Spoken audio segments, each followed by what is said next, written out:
প্রিয় শিক্ষার্থীরা, তোমাদের সকলের মঙ্গল কামনা করে এবং সবাইকে শুভেচ্ছা জানিয়ে আমি আমার আজকের ক্লাসটি শুরু করছি। আশা করি তোমরা সবাই ভালো আছো এবং অবশ্যই বাসায় বসে তোমাদের পড়াশোনা চালিয়ে যাচ্ছ এবং স্বাস্থ্যবিধি মেনে চলছো। আমি তাসনিম খায়ের, প্রভাষক, দর্শন বিভাগ, ঢাকা কলেজ। দ্বিতীয় বর্ষের শিক্ষার্থীরা, তোমাদের জন্য আজকে আমার ক্লাসটি। তোমরা জানো যে গত ক্লাসে তোমাদের আমি আরোহের যে বস্তুগত ভিত্তিগুলো ছিল সেগুলো পড়িয়েছিলাম। আশা করি তোমরা একটু হলেও বুঝেছিলে। আজকে আমরা নতুন একটা বিষয় পড়াবো, সেটি হচ্ছে মিলের পরীক্ষানাত্মক পদ্ধতি। তার মধ্যে হচ্ছে অনন্বয় পদ্ধতি আমরা আজকে পড়াবো। চলো আমরা শুরু করি। পরীক্ষণমূলক পদ্ধতি। বৈজ্ঞানিক আরোহের প্রধান লক্ষ্য ঘটনার মধ্যে কার্যকরণ সম্পর্ক নির্ণয় করা এবং একটি সার্বিক সিদ্ধান্ত প্রতিষ্ঠা করা। সেটা তোমরা অনেক আগে জানতে পেরেছো, প্রত্যেকটা ক্লাসে আমরা আসলে আরোহ নিয়ে যখন আলোচনা করেছি তখন তোমরা জানতে পেরেছো। এবং কারণ অনুসন্ধান এবং কার্যকরণ সম্পর্ক আবিষ্কার করা বা প্রমাণ করার জন্য যুক্তিবিদেরা যে পদ্ধতি উদ্ভাবন করেন তাকে পরীক্ষণমূলক পদ্ধতি বলে।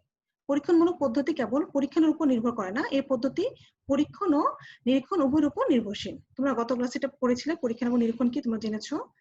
ঘটনার মধ্যে কার্য ও কারণ সম্পর্ক আবিষ্কার জন্য প্রথমে বেকন 3টি পদ্ধতির কথা উল্লেখ করেন।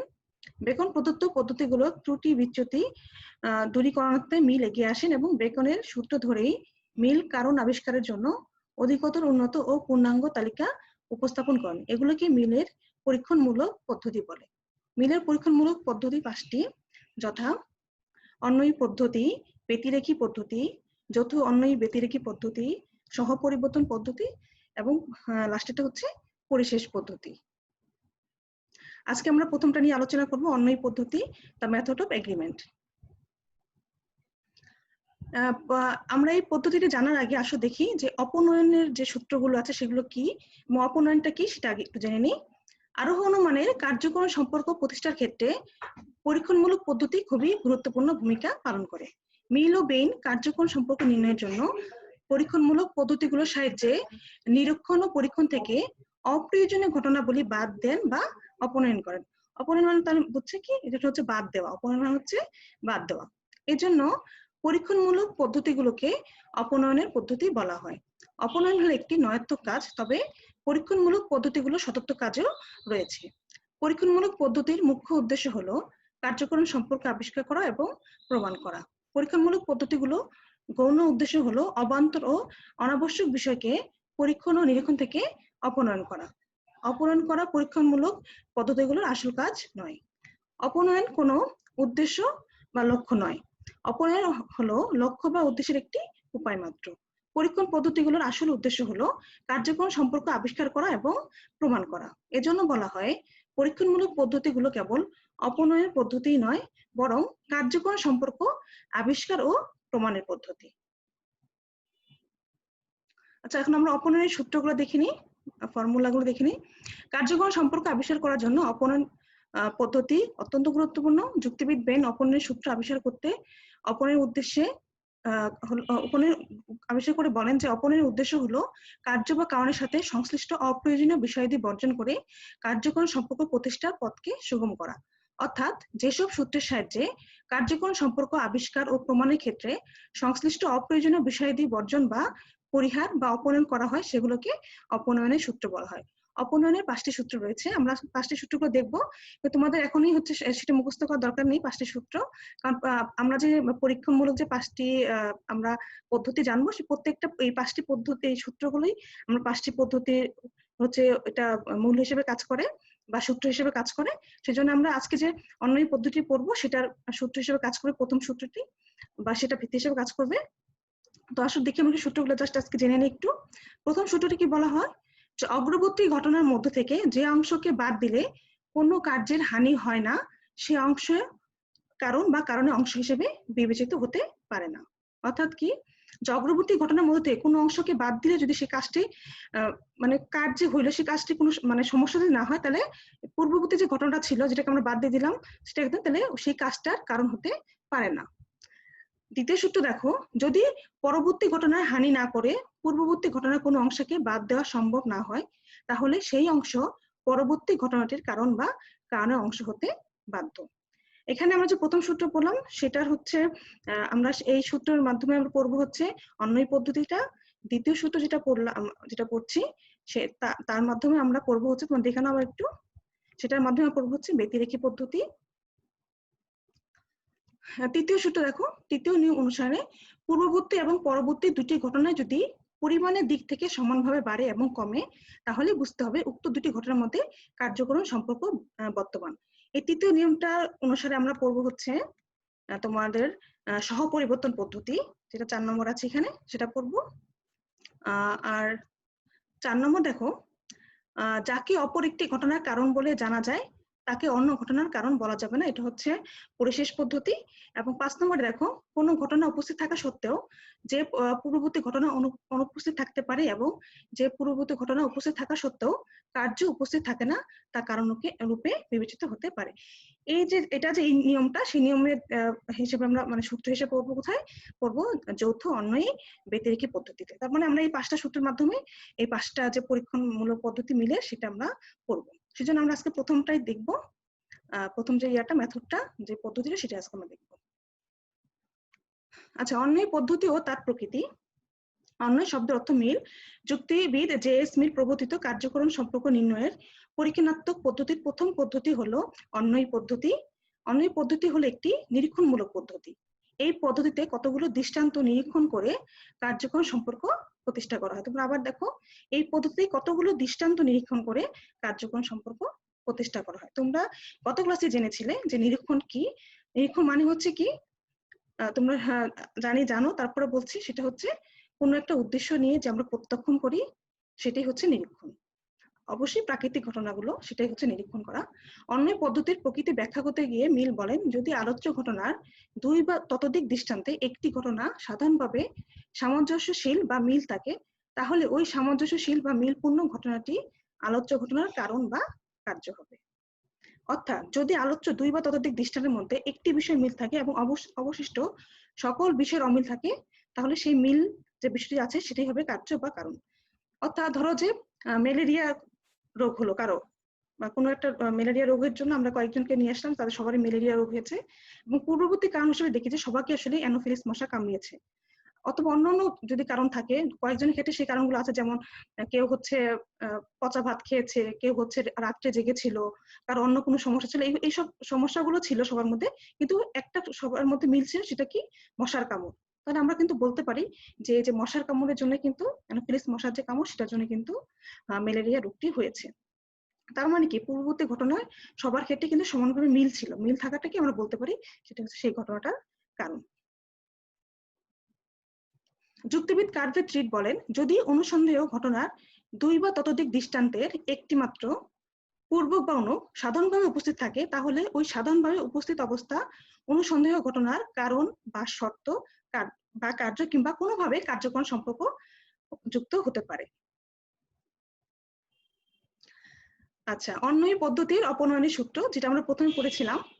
পূর্ববর্তী ঘটনার যে অংশকে বাদ দিলে কার্যের হানি হয় না, সে অংশটা কখনো কারণ বা কারণের অংশ হতে পারে না।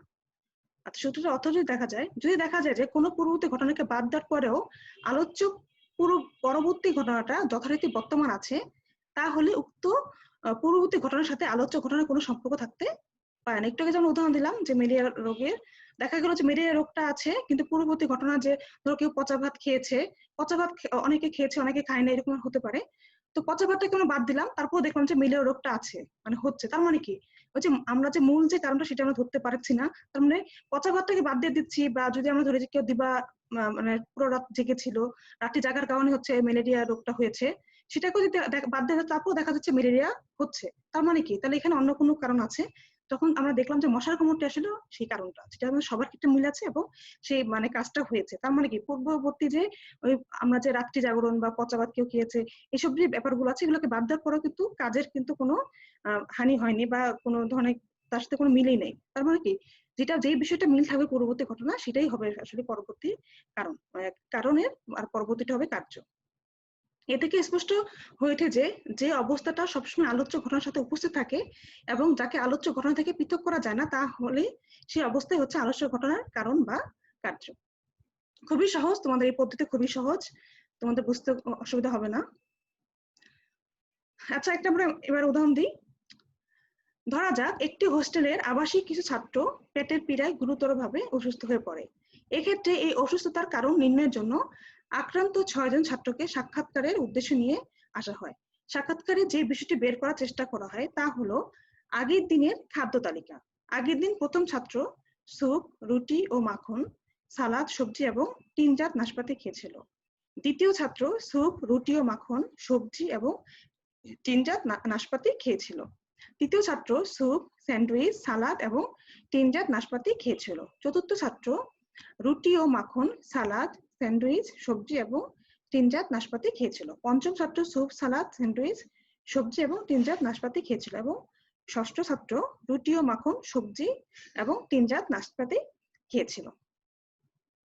তাহলে আমরা এটাকে সারণীর মাধ্যমে দেখাতে পারি যে আমরা এখানে বিভিন্ন যে খাদ্যগুলো ছিল সেগুলোকে বড় হাতের যে ক্যাপিটাল লেটার দেখাতে পারি, এবং পূর্ববর্তী যে অবস্থা সেটাকে জানার জন্য আমরা ছোট হাতের স্মল লেটার এস ইউজ করতে পারি। অসুস্থতার পরিবর্তে আমরা এস ইউজ করলাম। তাহলে এখানে দেখো যে প্রথম ছাত্র কি A B C E F, মানে কি প্রথম জন ছাত্র স্যুপ খেয়েছিল, রুটি ও মাখন খেয়েছিল, সালাদ খেয়েছিল, আর হচ্ছে সবজি খেয়েছিল, 3 জাত নাশপাতি খেয়েছিল। আর দ্বিতীয় ছাত্র কি খেলো? দ্বিতীয় ছাত্র হচ্ছে স্যুপ, রুটি, মাখন খেয়েছিল, সবজি খেয়েছে, 3 জাত নাশপাতি খেয়েছে। দেখো এইভাবে তৃতীয় ছাত্র কি কি খেয়েছে, চতুর্থ ছাত্র কি খেয়েছে, পঞ্চম ছাত্র কি খেলো? প্রথম ছাত্র হচ্ছে রুটি স্যুপ, তারপর হচ্ছে তোমার রুটি স্যুপ না, হ্যাঁ, চতুর্থ ছাত্র যে সে হচ্ছে তোমার স্যুপ খায়নি, রুটি ও মাখন খেয়েছে, সালাদ খেয়েছে, স্যান্ডউইচ খেয়েছে, সবজি খেয়েছে, 3 জাত নাশপাতি খেয়েছে। যে পঞ্চম ছাত্র সে স্যুপ খেয়েছে, কিন্তু সে হচ্ছে রুটি মাখন খায় নাই, আবার হলো সালাদ খেয়েছে, স্যান্ডউইচ খায় নাই, সবজি খেয়েছে, 3 জাত নাশপাতি। তার মানে কি প্রত্যেকজনের মধ্যে কিন্তু দেখা যাচ্ছে একটা বিষয় মিল, অর্থাৎ অনেকে অনেক কিছু খেয়েছে, অনেকে খায়নি, কিন্তু একটা বিষয় মিল কি, তারা সবাই হচ্ছে 3 জাত নাশপাতি খেয়েছে। এবং 3 জাত নাশপাতি খাওয়ার ফলে কিন্তু কি ঘটনা ঘটলো, সবাই পেটের পীড়ায় অসুস্থ হয়েছে। তাহলে আমরা এখানেই বলতে পারি যে হচ্ছে 3 জাত নাশপাতি খাওয়াটাই হচ্ছে এই অসুস্থ হওয়ার কারণ। অর্থাৎ তাহলে আমরা বলতে পারি যে এফ অবস্থাটি এস ঘটনাটির কারণ, অর্থাৎ অসুস্থতাটি সংঘটিত হয়েছিল খুব সম্ভবত হোস্টেলে পরিবেশিত নির্দিষ্ট 3 জাত নাশপাতি খাওয়ার ফলে। এ জাতীয় অন্যান্য যে কোনো আরোগ্য যুক্তির ক্ষেত্রে আলোচ্য আশ্রয় বচনগুলো সিদ্ধান্তকে প্রমাণ করে না, তবে সন্তোষজনক কারণ হিসেবে এ বি সি ডি এবং ই কে অপসারিত করার মাধ্যমে আশ্রয় বচনগুলো সম্ভাব্য সিদ্ধান্তকে প্রতিষ্ঠা করে। অর্থাৎ আমরা কিন্তু এগুলো বাদ দিয়ে কিন্তু যদি এফটাকে রাখলাম যে 3 জাত নাশপাতি, এবং সেই ঘটনাটা কিন্তু আমরা পেলাম। তাহলে কারণ দেখা যাচ্ছে এগুলোর অনুপস্থিত কিন্তু এজ ঘটতেছে, এগুলোকে বাদ দেওয়ার পরও কিন্তু এজ ঘটলো। তার মানে কি এগুলো হচ্ছে বাদ দিলেও কার্যের কিন্তু কোনো হানি হচ্ছে না, যেটা আমরা সূত্রতে পড়েছিলাম। বস্তুত এই ধরনের বৈশিষ্ট্যপূর্ণ যে কোনো অনুমানই অন্যই পদ্ধতি ব্যবহৃত হয়। এক্ষেত্রে মিলের সাধারণ সূত্রটি হচ্ছে if two or more instances of the phenomenon under investigation have only one circumstance in common, the circumstance in which along all the instances agree is the cause or effect of given phenomenon. যদি অনুসন্ধানধীন ঘটনার 2 বা ততোধিক দৃষ্টান্তে একটি মাত্র সাধারণ অবস্থা বর্তমান থাকে, তাহলে যে একটি মাত্র অবস্থা সবগুলো দৃষ্টান্তে অভিন্ন থাকে তাই হচ্ছে আলোচ্য ঘটনার কারণ বা কার্য। আসলে একটি বাস্তব উদাহরণ দিই, সেটা হচ্ছে ধরলাম কয়েকটি শহরের অধিবাসীদের উপর পরীক্ষা করে জানা গেল যে তাদের মধ্যে দন্তক্ষয়ের হার খুবই কম, অর্থাৎ দাঁত ক্ষয়ের যে তাদের দাঁত ক্ষয় পাচ্ছে না, খুব কমই তাতে দাঁত ক্ষয় হচ্ছে। এরূপ ঘটনার কারণ আবিষ্কার করতে গিয়ে পাওয়া গেল যে ওইসব শহরের পানিতে বিভিন্ন উপাদানের মধ্যে অমিল থাকলেও একটি বিষয়ে মিল আছে, আর তা হলো পানির মধ্যে উচ্চমাত্রায় ফ্লোরিনের উপস্থিতি। এ থেকে অনুমিত হয় যে দন্তক্ষয় রোধের কারণ হচ্ছে ফ্লোরিনের ব্যবহার। এরূপ সিদ্ধান্ত থেকে দন্তক্ষয়ের চিকিৎসা হিসেবে অন্যান্য স্থানেও ফ্লোরিনের ব্যবহারকে গ্রহণ করা হয়। এভাবে আমরা আলোচ্য ঘটনার সবগুলো দৃষ্টান্তের মধ্যে একটি একক সাধারণ অবস্থা খুঁজে পাই, আর এই অবস্থাটি হচ্ছে আলোচ্য ঘটনার কারণ। আচ্ছা, অন্য পদ্ধতির বৈশিষ্ট্য পাচ্ছি আমরা কিছু, যে এই পদ্ধতির 2 বা ততোধিক দৃষ্টান্ত থাকে। এই পদ্ধতির হচ্ছে দৃষ্টান্তগুলোর মধ্যে একটি বিষয়ে মিল বা সামঞ্জস্য থাকে, বাকি সকল বিষয়ে অমিল বা অসামঞ্জস্য থাকে। এই পদ্ধতিতে কোনো ঘটনার পূর্ববর্তী ঘটনা হয় তার কারণ, এই পদ্ধতিতে কোনো ঘটনার অনুবর্তী বা পরবর্তী ঘটনা হয় তার কার্য। অন্য পদ্ধতি হয় নিরীক্ষণের পদ্ধতি, যেখানে পরীক্ষণ সম্ভব নয় সেখানে কেবল অন্য পদ্ধতির অন্য পদ্ধতি ব্যবহার করে আমরা ঘটনার কার্য বা কারণ আবিষ্কার করতে পারি। অন্য পদ্ধতিতে কার্য ও কারণ আবিষ্কার করা যায় কিন্তু প্রমাণ করা যায় না। অন্য পদ্ধতির অপনয়ন নীতিমালার প্রথম সূত্র অনুসরণ করা হয়। তোমরা দেখলে 5টা সূত্র ছিল, সেই প্রথম সূত্রটা আমরা অনুসরণ করি কিন্তু এটা আলোচনা করলাম। অগ্রবর্তী ঘটনার মধ্যে যে অংশের দিকে কোনো কার্যের হানি হয় না, যে অংশ কারণ বা কারণে কোনো অংশ বিশেষ বিরত হতে পারে না, এই সূত্র অনুযায়ী অন্বয় পদ্ধতি কোনো কিছুর উপর প্রয়োগ করা হয়। আচ্ছা, অন্বয় পদ্ধতিতে কার্য কারণ আবিষ্কারের প্রাপ্ত সিদ্ধান্ত সর্বদাই সম্ভব থাকে। তোমরা পড়েছিলে যে নিরীক্ষণ, আমরা যেটা পড়েছিলাম, নিরীক্ষণে কিন্তু আমাদের যে সিদ্ধান্ত থাকে সেটা কিন্তু সর্বদাই সম্ভব হয়ে থাকে। আচ্ছা, অন্বয় পদ্ধতি নিরীক্ষণের একটি পদ্ধতি। এই পদ্ধতি নিরীক্ষণের উপর বেশি নির্ভর করে বলে একে নিরীক্ষণের পদ্ধতি বলা হয়। নিরীক্ষণে যে সকল ক্ষেত্রে পরীক্ষণমূলক পদ্ধতি প্রয়োগ করা যায় না, সেই সকল ক্ষেত্রে অন্বয় পদ্ধতি একমাত্র ভরসা বা অন্বয় পদ্ধতিকে কেবল সুবিধাজনকভাবে প্রয়োগ করা যায়। যেমন ভূমিকম্প, চন্দ্রগ্রহণ, সূর্যগ্রহণ ইত্যাদির উপর পরীক্ষণমূলক পদ্ধতি প্রয়োগ করা হয় না, সেই সকল ক্ষেত্রে অন্বয় পদ্ধতি একমাত্র পদ্ধতি। এই জন্য অন্বয় পদ্ধতিকে নিরীক্ষণের পদ্ধতিও বলা হয়। অন্বয় পদ্ধতির কার্যকরণ সম্পর্ক নির্ণয়ের একটি মৌলিক পদ্ধতি। এই পদ্ধতিতে পূর্বক এবং অনুগের মধ্যে একটি সহ সম্পর্ক প্রতিস্থাপিত হয়। এই পদ্ধতির সিদ্ধান্ত সম্ভাবনামূলক হলেও এটি একটি আবিষ্কারের পদ্ধতি। আচ্ছা, অন্বয় পদ্ধতির সুবিধা সেগুলো আমরা দেখি। অন্বয় পদ্ধতিতে নিরীক্ষণের সাহায্যে প্রাপ্ত কেবল সাধারণভাবে উপস্থিত বিষয়ের উপর ভিত্তি করে কার্যকরণ সম্পর্ক প্রতিষ্ঠা করার চেষ্টা হয় বলে এর সিদ্ধান্ত সম্ভব হয়। কিন্তু তা সত্ত্বেও এই পদ্ধতি কিন্তু বিভিন্ন সুবিধা রয়েছে। সেটা হচ্ছে অন্বয় পদ্ধতির প্রয়োগ ক্ষেত্র ব্যাপকতর। অন্বয় পদ্ধতির প্রয়োগ সহজসাধ্য। যেসব ঘটনা আমাদের আয়ত্তের বাইরে এবং যেখানে পরীক্ষা সম্ভব নয়, সেখানে আমরা খুব সহজে এই পদ্ধতি প্রয়োগ করতে পারি। 2 নম্বর দেখো, এই পদ্ধতি একটি সহজ সরল পদ্ধতি। এই পদ্ধতি তুলনামূলক সহজ সরল কারণ এই পদ্ধতিতে প্রাকৃতিক পরিবেশে দৃষ্টান্ত সংগ্রহ করা হয়। এই পদ্ধতিতে যন্ত্রপাতির প্রয়োজন পড়ে না। এই পদ্ধতিতে কৃত্রিম পরিবেশও সৃষ্টি করতে হয় না। এই পদ্ধতি অতি সহজে পূর্ববর্তী এবং পরবর্তী বিষয়ের মধ্যে কার্যকর সম্পর্ক প্রতিষ্ঠা করা যায়। 3 নম্বর দেখো, অন্বয় পদ্ধতিতে অপ্রাসঙ্গিক বিষয়গুলোকে অপনয়ন করা সম্ভব হয়। এই পদ্ধতি অনুসারে একটি ঘটনার সকল দৃষ্টান্তে যা সাধারণভাবে উপস্থিত নয়, তা কখনো কোনো ঘটনার কারণ হতে পারে। অর্থাৎ এখানে বিভিন্ন দৃষ্টান্তে বিদ্যমান পরিবর্তনশীল বা অপ্রাসঙ্গিক বিষয়গুলো কার্যকর প্রতিষ্ঠায় পর্যাপ্ত শর্ত নয়। তাই এই পদ্ধতিতে অপনয়ন নীতির সাহায্যে সকল পরিবর্তনশীল বিষয়সমূহ বর্জন করে কেবল সাধারণ উপস্থিত পূর্ববর্তী ও পরবর্তী বিষয়ের মাঝে কার্যকর সম্পর্ক প্রতিষ্ঠা করা হয়। এখানে কিন্তু এলিমিনেশন করাটা সহজ হয়। অন্বয় পদ্ধতির প্রকল্প প্রণয়নে সহায়ক।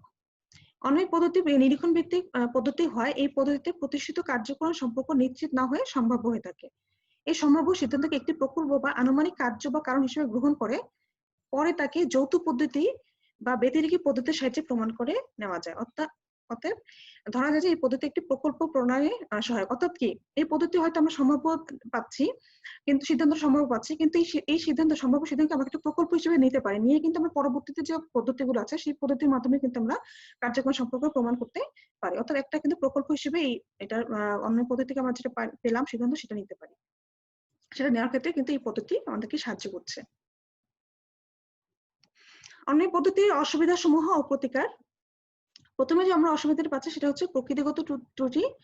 মিল অন্বয় পদ্ধতির এই ত্রুটিকে প্রকৃতিগত ত্রুটি বলেছেন, কারণ এই ত্রুটিটা হচ্ছে পদ্ধতির মূল সূত্রের মধ্যে নিহিত। পদ্ধতিটা বহু কারণবাদ দ্বারা নাকচ হয়ে যায়। তোমরা মনে আছে, তোমাদেরকে আমি বহু কারণবাদ পড়িয়েছিলাম যে মিল মনে করেন যে একটা কাজের পিছনে অনেক কারণ থাকতে পারে। বহু কারণবাদ অনুসারে কোনো কাজ বিভিন্ন কারণ দ্বারা সংগঠিত হতে পারে। এই মতবাদটা সত্য হলে অন্বয় পদ্ধতিতে জ্ঞাত কার্যের বিভিন্ন দৃষ্টান্তে বিভিন্ন কারণ দ্বারা সংগঠিত হতে পারে এবং প্রত্যেক দৃষ্টান্তে যে সাধারণ পূর্ব বর্তমান থাকে তা শুধু ঘটনাচক্রেই বর্তমান থাকে, এটা বলে নেওয়া যায়। ধরা যাক, যেমন কোনো ডাক্তার লাল সিরাপের সাথে 3টা বিভিন্ন ধরনের ওষুধ মিশিয়ে 3জন রোগীকে সেবন করান এবং এই সিরাপ মিশানো ওষুধ সেবন করার ফলে 3জন রোগী আরোগ্য লাভ করেন। এক্ষেত্রে আমরা বলতে পারি যে লাল সিরাপই হচ্ছে আরোগ্যের কারণ। এখানে কিন্তু বিভিন্ন ওষুধ যে দেওয়া হলো সেটাও হচ্ছে আরোগ্য লাভের কারণ। এখানে লাল সিরাপে একটা অবান্তর বিষয় এবং কোনো কারণ নয়। এটা হচ্ছে বহু কারণবাদীরা কিন্তু এটা বলেন। তাহলে এই ক্ষেত্রে আমরা এই যে প্রতিকার যে কিভাবে করতে পারি সেটা হচ্ছে, যেমন দৃষ্টান্ত সংখ্যা বৃদ্ধি করতে পারি এবং যৌথ পদ্ধতি প্রয়োগ করতে পারি, যেটা আমরা পরবর্তীতে পড়বো। সেই পদ্ধতি প্রয়োগ করে এবং দৃষ্টান্ত সংখ্যা বৃদ্ধি করে কিন্তু এটা থেকে আমরা বের হয়ে আসতে পারি। তোমরা জানো যে বহু কারণবাদ কিন্তু শেষ পর্যন্ত আমরা বুঝিয়েছিলাম যে কিভাবে এটা আসলে বহু কারণ হয় না, প্রত্যেকটা কাজের পিছনে একটি কারণ থাকে এবং সেটাকে আমরা ভুল হিসেবে বহু কারণ মনে করি। তো আমরা দৃষ্টান্তের সংখ্যা বৃদ্ধি করি, সেক্ষেত্রে কিন্তু আমরা বহু কারণবাদের এই ব্যাপারটা সেটা থেকে কিন্তু আমরা বের হয়ে আসতে পারি। যেমন দৃষ্টান্ত সংখ্যা বৃদ্ধির দ্বারা আমরা বহুকরণ সমস্যাটার আংশিক সমাধান করতে পারি যদি আমরা বহু সংখ্যক দৃষ্টান্তে একটা অবস্থাকে আলোচ্য ঘটনার সহগামী বলে নিরীক্ষণ করি এবং তার ভিত্তিতে দুইয়ের মধ্যে কার্যকর সম্বন্ধে অনুমান করি, তাহলে অনুমানটা সত্য হওয়ার সম্ভাবনা বৃদ্ধি পায়। কিন্তু দৃষ্টান্ত যদি বৃদ্ধি দ্বারা বহুকরণ সম্পর্কিত সমষ্টির পূর্ণ সমাধান সম্ভব হয় না, সেজন্য আমাদেরকে কিন্তু যৌথ পদ্ধতি প্রয়োগ করতে হয়, যেটা আমরা পরবর্তীতে পড়বো। পরবর্তী ক্লাসগুলোতে আমরা পড়বো এটা। যেমন যৌথ পদ্ধতি যেটা যেভাবে করা যায় সেটা হচ্ছে যৌথ পদ্ধতি আমরা সদর্থক ও নয়াত্মক উভয় শ্রেণীর অনেকগুলো দৃষ্টান্ত গ্রহণ করি। সদর্থক দৃষ্টান্তের মধ্যে দেখা যায় যে যে অবস্থা বর্তমান থাকলে আলোচ্য ঘটনাটা বর্তমান থাকে, আবার নয়াত্মক দৃষ্টান্তে দেখা যায় যে সেই অবস্থার অবর্তমান থাকলে আলোচ্য ঘটনাও অবর্তমান থাকে। সদর্থক দৃষ্টান্ত এই অবস্থা ও আলোচ্য ঘটনার মধ্যে একটা কার্যকর সম্মত ইঙ্গিত দেয় এবং নয়াত্মক ঘটনাগুলো এই সম্ভাব্য অবস্থাটা সম্পর্কে কিন্তু সমর্থন করে। অর্থাৎ সদর্থক ঘটনায় কি হয়, একটা কিছু আছে সেই ঘটনার সাথে আরেকটার সাথে সাথে একটা কার্য কিন্তু হচ্ছে, মানে দুইটা ঘটনা উপস্থিত থাকে। আর নয়াত্মক ঘটনা কিন্তু দুইটা জিনিসই থাকে না, মানে কারণও সেই পূর্ববর্তী ঘটনাও থাকছে না, পরবর্তী ঘটনাও থাকছে না। তাহলে এই যৌথ পদ্ধতির মাধ্যমে কিন্তু আমরা বহু কারণবাদের যে সমস্যাটা সেটা কিন্তু দূর করতে পারি, যেটা আমরা বলছি পরবর্তীতে সেটা পড়বো। 2 নম্বর দেখো, সেটা হচ্ছে ব্যবহারিক অপূর্ণতা। সেটা হচ্ছে কোনো গোপন বা অজ্ঞাত পূর্বক এই পদ্ধতিকে বানচাল করে দিতে পারে। অনন্য পদ্ধতি এই ত্রুটিকে মিল ব্যবহারিক অপূর্ণতা বলেন। বিভিন্ন দৃষ্টান্তে যে অবস্থাটা সত্যিকার কারণ সেই অবস্থা নিরীক্ষণ না করে আমরা অন্য কোনো সাধারণ অবান্তর অবস্থা থেকেই কারণ বলে ধরে নিতে পারি। অন্য কথায় আমাদের এটা অনিরীক্ষণ অনুভূতি করতে পারে। যেমন ধরো যে দিন রাত্রি আমরা মনে করি দিনের পর রাত আসছে, রাতের পর দিন আসছে, কিন্তু সেটা কিন্তু না। আসলে দিনের পর রাত, রাতের পর দিন কিন্তু সেটা না। কোনো একটা আহ্নিক গতির ফলে কিন্তু দিন রাত্রি হচ্ছে। তার মানে কি যে আমাদের কিন্তু এখানে একটা অনিরীক্ষণ থেকে যাচ্ছে, আমরা নিরীক্ষণ করছি না, সেজন্য কিন্তু আমাদের সমস্যা হচ্ছে। অর্থাৎ দৃষ্টান্ত বিদ্যুৎ দ্বারা ব্যবহারিক অপূর্ণতা সংশোধন করা যায়। আমরা বহু সংখ্যক দৃষ্টান্ত নিরীক্ষণ করলে আমাদের অনুসন্ধানের মৌলিক অবস্থাটা অনিরীক্ষিত থাকতে পারে, তবে এর পরেও সিদ্ধান্তটা সম্পর্কে একেবারেই নিশ্চিত হওয়া যায় না। এখানে ব্যবহারিক অপূর্ণতার যে আমি উদাহরণটা দিলাম একটু আগে, সেটা আসলে হবে না, সেটা ভুল হয়েছে। এখানে আমি উদাহরণ হিসেবে বলতে পারি যে যেহেতু এখানে বলা হচ্ছে কি যে অনিরীক্ষণ থেকে যায়, যেখানে আমরা হচ্ছে নিরীক্ষণ না করি হচ্ছে কোনো একটা পূর্ব অবস্থাকেই হচ্ছে কারণ হিসেবে ধরে নিই, সেখানে আমরা এখানে এই উদাহরণটা দিতে পারি যে মশার কামড়ে যে অ্যানোফিলিস মশার কামড়ে যে হচ্ছে ম্যালেরিয়া রোগ হয়। হয়তো এমন হলো যে ম্যালেরিয়া রোগ হয়েছে অনেকেরই, কিন্তু পূর্বে আমরা হয়তো একটি কারণ দেখলাম যে স্যাঁতসেঁতে কোনো জায়গায় সে বসবাস করে, তা থেকে আমরা হয়তো ধরে নিলাম যে স্যাঁতসেঁতে অবস্থায় বা কোনো বদ্ধ কোনো জায়গায় বসবাস করার জন্যই হলো তার ম্যালেরিয়া রোগ হয়েছে, কিন্তু সেটা কিন্তু নয়, আসলে কারণ কিন্তু মশার কামড়। তো এখানে আমাদের কিন্তু অনিরীক্ষণ থেকে যাচ্ছে, আর সেখান থেকে আসলে আমাদের এই ব্যবহারিক যে অপূর্ণতা সেটা হচ্ছে বা অনিরীক্ষিত হচ্ছে সেটা। তো এখানে প্রতিকার কি করতে পারি, দৃষ্টান্ত বৃত্তির দ্বারা ব্যবহারিক অপূর্ণতা সংশোধন করা যায়। আমরা বহু সংখ্যক দৃষ্টান্ত নিরীক্ষণ করলে আমাদের অনুসন্ধানের যে মৌলিক অবস্থাটা সেটা অনিরীক্ষিত থাকতে পারে না, তবে এরপরও সিদ্ধান্ত একেবারে যে নিশ্চিত হয় সেটা কিন্তু বলা যাচ্ছে না। এরপর দেখি, অন্য পদ্ধতির কার্যকর নিয়ম ও সহ অবস্থানের মধ্যে পার্থক্য নির্দেশ করতে পারে না। এই পদ্ধতি কেবল দেখা যায় একটা পূর্বক সব ক্ষেত্রেই অনুগের সহগামী। এক্ষেত্রে আমরা বলতে পারি না যে একটা অন্যটা কারণ বা কার্য। ঘটনা দুটো সহ অবস্থানশীল কিংবা একই কারণের সহকার্য হতে পারে। দৃষ্টান্তস্বরূপ বিদ্যুৎ ও বজ্র আপাত দৃষ্টিতে অপরিবর্তনীয় পূর্বক ও অনুক বলে মনে হয়, কিন্তু আসলে তাদের মধ্যে কার্যকর সম্বন্ধ নেই। পক্ষান্তরে বিদ্যুৎ ও বজ্রের উভয় একই কারণের সহকার্য, অর্থাৎ মেঘে মেঘে ঘর্ষণের কারণে কিন্তু দুইটার উৎপত্তি হয়। কিন্তু আমরা মনে করি কি যে বিদ্যুৎ চমকানোর পরে কিন্তু বজ্রপাত হচ্ছে, আমরা এই দুটাকে মনে করছি যে আসলে কার্যকারণ, কিন্তু তা কিন্তু নয়। আসলে মেঘে মেঘে যে হচ্ছে ঘর্ষণ হচ্ছে সেটার পরে কিন্তু বিদ্যুৎ হচ্ছে এবং বজ্র হচ্ছে, এটা আমরা হচ্ছে ওভারলোক করে যাচ্ছি। সেজন্য এটা হলো এই পদ্ধতিতে হচ্ছে এই যে সহ অবস্থান রয়েছে বিভিন্ন নিয়মের মধ্যে ঘটনার মধ্যে, সেটা আমরা করতে পারছি না। এখানে উল্লেখ করা প্রয়োজন যে অন্য পদ্ধতি শুধু কার্যকর সম্বন্ধের ইঙ্গিত দেয় না, কিছু কিন্তু সম্বন্ধটাকে নিশ্চিতভাবে প্রমাণও করতে পারে। সুতরাং অন্য পদ্ধতি হচ্ছে আবিষ্কারের পদ্ধতি, প্রমাণের পদ্ধতি নয়। এখানে আমরা যে অসুবিধাগুলো দেখলাম সেখান থেকে কিন্তু আসলে অন্য পদ্ধতির হচ্ছে 3 ধরনের হচ্ছে অনুপপত্তি বা যুক্তি দোষ হতে পারে। একটা হচ্ছে অনিরীক্ষণ যুক্তি দোষ, একটা হচ্ছে অবৈধ সার্বিকীকরণ যুক্তি দোষ, আর একটা হচ্ছে কার্যকরণ যুক্তি দোষ হতে পারে। যদি অনিরীক্ষণ যুক্তি দোষকে আমরা বলি সেটা কিরকম, যেখানে হচ্ছে আমরা আমাদের অসাবধানতা বসে হয়তো অনেক কিছু ঘটনা আমরা নিরীক্ষণ না করে একটা সিদ্ধান্ত চলে আসি, বা আমরা কোনো ঘটনায় হচ্ছে না করে কার্যকারণ একটা কারণকে মানে কারণকে একটা কার্য বলি বা কার্যের একটা কারণকে বলে ফেলি, সেটা আমাদের অসাবধানতা বশতই হয়ে যায়। যেমন ধরো যে কোথাও আমরা জাদু দেখতে গিয়েছি, সেখানে জাদুকর কিন্তু কিছু বলছে, কোন সূত্র বলছে বা কোনো ইয়া বলতেছে, সেটা বলার পরে কিন্তু কোনো একটা কাজ করতেছে। তখন আমরা কি মনে করছি যে তিনি এইসব কথা বলার পর বা এইসব মন্ত্র বলার পরে হলো কাজটি হচ্ছে, আসলে কিন্তু তা নয়। জাদুকর কিন্তু মন্ত্র বলে আমাদের মনকে অন্যদিকে ডাইভার্ট করে ফেলছে, কিন্তু সে কিন্তু তার আসল জিনিসগুলো বা আসল যে টেকনিকগুলো সেটা কিন্তু লুকিয়ে রাখছে। এক্ষেত্রে কিন্তু আমাদের অনিরীক্ষণই থেকে যাচ্ছে, আমরা কিন্তু বলতে পারছি না, কারণ আমাদের এখানে অনেক কিছু আমরা নিরীক্ষণ করতে পারছি না। সেক্ষেত্রে যুক্তি দোষটি হচ্ছে অনিরীক্ষণ জনিত যুক্তি দোষ। আর 2 নম্বর যুক্তি দোষটা হচ্ছে অবৈধ সার্বিকীকরণ যুক্তি দোষ। আমরা অনেক দৃষ্টান্ত না দেখে কিছু দৃষ্টান্ত থেকেই একটা সার্বিক সিদ্ধান্তে চলে আসি, সেটা হচ্ছে আমার অবৈধ সার্বিকীকরণ যুক্তি দোষ। যেমন আমরা অনেক সময় বলতে পারি যে হচ্ছে যারা হচ্ছে উচ্চ শিক্ষিত তারাই হচ্ছে মানসিক হাসপাতালে ভর্তি হয়। তাহলে আমরা এটা বলে ফেলি যে এটা যারা উচ্চশিক্ষিত তারা হচ্ছে শুধুমাত্র মানসিক হাসপাতালে ভর্তি হয়। কিন্তু এখানে যে যারা হচ্ছে অশিক্ষিত তারা যে মানসিক রোগটা কি তারা তো সেটাই বোঝে, তারা হয়তো এটা সম্পর্কে জানেই না বা বুঝেই না, তারা হাসপাতালে সেজন্য হয়তো ভর্তি হয় না। কিন্তু আমরা কিন্তু কটা দৃষ্টান্ত দেখলাম যে কিছু উচ্চশিক্ষিত লোকজন হয়তো মানসিক হাসপাতালে ভর্তি হচ্ছে বা ডাক্তার দেখাচ্ছে, সেজন্য আমরা বলে ফেলি যে উচ্চশিক্ষিত লোকরা শুধু মানসিক হাসপাতালে ভর্তি হয়। তো এখানে আমাদের কিন্তু একটা আমরা সার্বিক সিদ্ধান্তে চলে আসছি, এটা কিন্তু ঠিক না, এটা অবৈধ সার্বিকরণ যুক্তি দোষ হচ্ছে। আরেকটা হচ্ছে যে কার্যক্রম নিয়ম সংক্রান্ত যে যুক্তি দোষ, সেটা হচ্ছে যে দুটি কার্য হচ্ছে সাথে সাথে ঘটলে মনে করছে যে এটা হয় এর কারণ বা এর কার্য, তা কিন্তু নয়। যেমন একটু আগে আমি যেটা বলেছিলাম যে রাত দিন, সেটা কিন্তু আহ্নিক গতির পরে রাত দিন হয়, কিন্তু আমরা মনে করি দিনের কারণ হচ্ছে রাত, রাতের পরে হচ্ছে দিন। এটা হচ্ছে আমাদের এই কার্যক্রম সম্পর্ক যেটা যুক্তি দোষ, সেটা হয়ে থাকে। আসো অন্যায় পদ্ধতির গুরুত্ব বা মূল্য আমরা দেখিনি। যদিও অন্যায় পদ্ধতির ত্রুটিগুলো আলোচনার সাথে সাথে এগুলোর প্রতিকারের কিছু উপায়ের কথা বলা হয়ে থাকে, কিন্তু তাতে করে অন্যায় পদ্ধতির ত্রুটি থেকে সম্পূর্ণভাবে মুক্তি পাওয়া যায় না। কারণ এই পদ্ধতি প্রধানত একটি নিরীক্ষণাত্মক পদ্ধতি বলে এর সিদ্ধান্ত সব ক্ষেত্রেই সম্ভাব্য হয়ে থাকে। এর কারণ হচ্ছে নিরীক্ষণের মাধ্যমে প্রাপ্ত তথ্যাবলী পরীক্ষণের সাথে যাচাই করা ছাড়া কখনো এর থেকে নিশ্চিত বা নির্ভুল সিদ্ধান্তে পৌঁছানো সম্ভব হয় না। তাই অন্যায় পদ্ধতির কার্যক্রম সম্পর্কে একটা আভাস বা ইঙ্গিত দিতে পারলেও প্রমাণ করতে পারে না। আর যুক্তিবিদ মিল যে অন্যায় পদ্ধতিকে আবিষ্কার ও প্রমাণ উভয়ের পদ্ধতি বলেছেন, এ কথা স্বীকার্য নয়, কারণ এই পদ্ধতিটি কার্যক্রম সম্বন্ধ স্থাপনে প্রাথমিকভাবে প্রযোজ্য নয়। অন্যায় পদ্ধতিকে এই কারণে আবিষ্কারের পদ্ধতি বলা যায় না যে কেবল একটি মাত্র বিষয় মিল অন্যায় পদ্ধতির মধ্যে এমন দৃষ্টান্ত সংগ্রহ করা অত্যন্ত দুরূহ ব্যাপার, কারণ বিভিন্ন দৃষ্টান্তের মধ্যে একাধিক বিষয় মিল খুঁজে পাওয়া সম্ভব। ফলে এমত অবস্থায় সাধারণ বিষয়টি খুঁজে পেতে গেলে মূল উদ্দেশ্য ব্যর্থ হয়ে যাওয়ার সম্ভাবনা থাকে। যে জন্য অন্যায় পদ্ধতি প্রয়োগের আগে আলোচ্য ঘটনার সম্ভাব্য কারণ খুঁজতে আমাদের এক বা একাধিক আলোচ্য ঘটনার সম্ভাব্য কারণ মানে প্রকল্পে সাজিয়ে নিতে হয়। ফলে যথার্থ কার্যক্রম সম্পর্ক খুঁজে বের করতে প্রাথমিক স্তরেই অন্যান্য পদ্ধতিটা প্রয়োগ করা যায় না। এই জন্য প্রাথমিক অবস্থায় প্রকল্প গঠন করতে হয়। সুতরাং অন্যান্য পদ্ধতিকে আবিষ্কারের পদ্ধতি বলা সমীচীন নয়। অন্যদিকে অন্যান্য পদ্ধতিকে প্রমাণের পদ্ধতিও বলা যথার্থ নয়। আর তা এজন্য নয় যে সব শতাব্দী প্রয়োগের মাধ্যমে পদ্ধতিটি প্রয়োগ করলেও এর দ্বারা কার্যক্রম সম্বন্ধ সেটা প্রমাণ করা সম্ভব হয় না।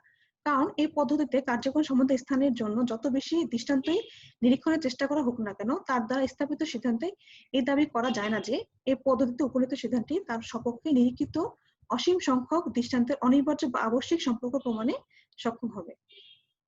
এর থেকে এটা প্রমাণিত হয় যে কখনোই অন্যায় পদ্ধতির সাহায্যে কার্যক্রম সম্বন্ধ প্রমাণ করা যায় না। তাই যুক্তিবিদ আরভিং এম কপি যথার্থ অভিমত ব্যক্ত করেছেন যে অন্যায় পদ্ধতি কোনো প্রমাণের পদ্ধতি নয়, উপরন্তু এটাকে আবিষ্কারের পদ্ধতিও বলা সঠিক নয়। তারপরও আমরা এটা বলতে পারি না যে এটার কোনো গুরুত্ব নেই, অবশ্যই এটা গুরুত্ব আছে। কারণ এই অপনয়নের যে অপ্রাসঙ্গিক এই পদ্ধতির মাধ্যমে যে অপ্রাসঙ্গিক এবং অপ্রয়োজনীয় বিষয়গুলো সেগুলোকে বাদ দিয়ে কিন্তু আমরা একটি বিষয় মিল থেকে কিন্তু কার্য বা কারণ সম্পর্ক স্থাপন করতে পারি। সেজন্য আমরা এই পদ্ধতিটা যে একদমই কি বলবো যে এটার গুরুত্ব নেই সেটা আমরা আসলে বলতে পারি না। এতক্ষণ ধৈর্য ধরে আমার ক্লাসটি করার জন্য তোমাদের ধন্যবাদ। তোমরা ভালো থাকবে, সুস্থ থাকবে। আশা করি একটু হলেও বুঝেছো। আর বইটা পড়লে তোমরা যখন বইটা দেখবে তোমরা ভালো করে বুঝতে পারবে এবং খুব বেশি কঠিন নয়। তোমরা ভালো থাকবে, সুস্থ থাকবে এবং বাসায় বসে অবশ্যই পড়াশোনা করবে। তোমাদের সকলকে ধন্যবাদ।